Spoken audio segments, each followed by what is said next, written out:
Summer लागि सँगसँगै हजुरले आफ्नो बेबीको लागि थोरै फर्म भएको स्पोर्टी टाइपमा चाहिँ यो इनर खोजिराख्नु भएको छ भने चाहिँ हामीसँग आइसकेको छ है। पछाडि टोटली स्पोर्टी बेस हुन्छ, एकदमै कम्फर्टेबल हुन्छ भने भित्रपट्टि ननिस्किने नखुम्चिने टाइपको यहाँ एट्याच भएको फर्म, हल्का फर्म भएको चाहिँ यो स्पोर्टी ब्रा पाउन सक्नुहुनेछ है। हामीले लास्ट इयर पनि एकदमै धेरै बेचेको हो भने यो इयर पनि फेरि मैले लिएर आइसकेको छु। यसमा चाहिँ धेरै डिजाइन क्वालिटीमा लिएर आएको छ भने अगाडिपट्टि हजुरले कटनको बेस पाउन सक्नुहुनेछ भने पछाडिपट्टि टोटली यस्तो नेटको स्पोर्टी टाइपको एकदमै कम्फर्टेबल टाइपको चाहिँ यो ब्रा पाउन सक्नुहुनेछ भने कलर भेराइटी हामीसँग 3-4वटा छ है। एकदमै फ्री साइज हो। हजुरले बेबीहरूलाई चाहिँ मेनली चाहिँ स्कुल पठाउने बेबीहरूलाई समरमा एकदमै प्रब्लम हुन्छ है। 12-13 वर्षको बेबीहरूलाई एकदमै धेरै लिइराख्नु भएको छ भने 9 वर्ष 8 वर्षको बेबीहरूलाई पनि मजाले यति मजाले स्टोरमै आएर चाहिँ यो ब्रा लिइराख्नु भएको छ।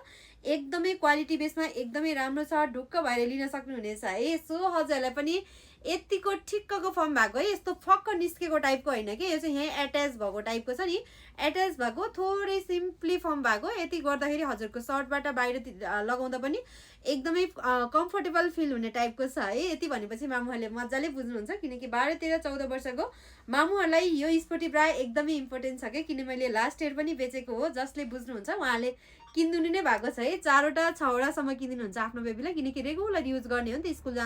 स्कुल जाँदा घर बस्दा रेगुलर युजमा पर्छ नि त, किनकि यो ब्राहरू। सो हजुरलाई पनि यस्तै स्पोर्टी ब्रा स्कुलको ड्रेसमा लगाउनको लागि खोजिराख्नु भएको छ भने चाहिँ हामीसँग कन्ट्याक्ट गर्न सक्नुहुनेछ। Thank you.